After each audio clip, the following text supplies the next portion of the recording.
Le 14 juin 2012, l'ambassade américaine a célébré le salon de l'économie avec des entrepreneurs burkinabés. Clarisse Kelem de la Maison de l'entreprise. La Maison de l'entreprise, pour ceux qui ne le connaissent pas, c'est une structure d'appui en fait au secteur privé.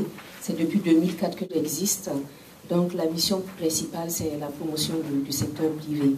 Et nous sommes situés juste à côté de la Chambre de commerce.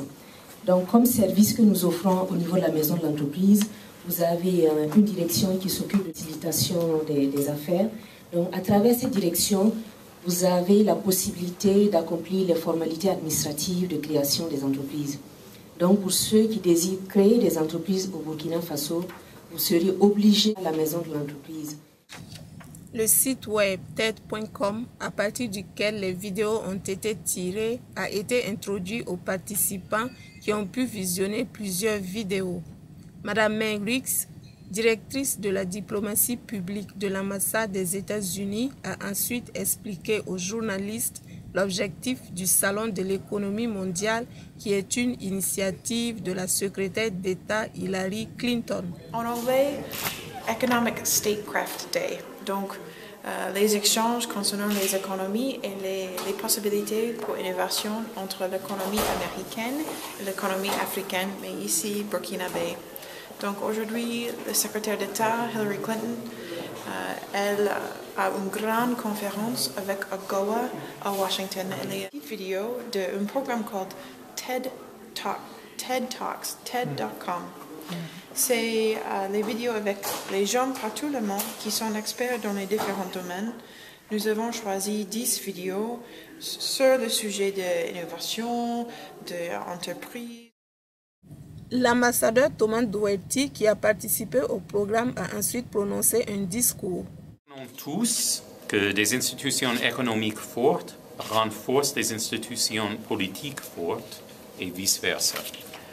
Nous comprenons tous que le monde que nous partageons devient de plus en plus sûr lorsque les gens sont libres, prospèrent et ont la possibilité de participer pleinement à l'économie mondiale. Donc aujourd'hui, les défis d'un monde en mutation demandent que nous ayons tous la capacité, comme notre regretté Steve Jobs l'a dit, de think different, c'est-à-dire en français, penser différemment. Les participants, tous intéressés par l'innovation, ont ensuite discuté sur les différentes vidéos qu'ils ont eu à visionner. Le conseiller aux affaires économiques et commerciales a expliqué son travail aux participants et pour finir, le consul a donné des informations sur les différents types de visas en mettant l'accent sur le visa des affaires. Je travaille dans la section consulaire de l'ambassade, donc évidemment vous êtes tous intéressés dans le monde d'affaires et j'imagine qu'entre vous il y a certains qui s'intéressent dans le monde d'affaires à l'extérieur du Burkina Faso, ça veut dire aux États-Unis. Donc, je vais vous expliquer un peu sur les différentes classifications de visas qu'il faut pour aller aux États-Unis faire les affaires. Donc, il y a plusieurs types de visas. D'abord, il y a les visas pour les missions officielles, ça veut dire pour les fonctionnaires d'État qui vont aux États-Unis et pour les employés des organisations internationales, ça sont les visas A et G. Puis il y a des visas L qui sont spécifiques pour ceux qui travaillent dans les entreprises ou les organisations internationales qui sont transférées aux États-Unis.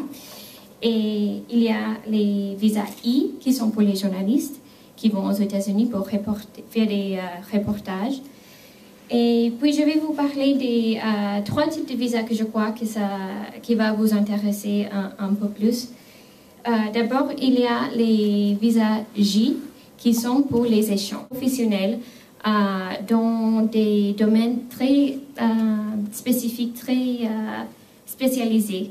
Donc, il n'y a pas beaucoup de Burkinabés que j'ai vus. Je suis là depuis une année et j'ai vu quelques Burkinabés qui sont partis avec les visas H.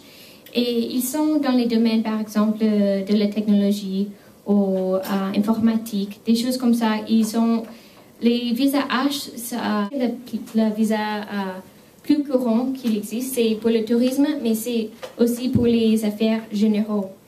Et ça, c'est la plupart des Burkinabés qui vont avoir.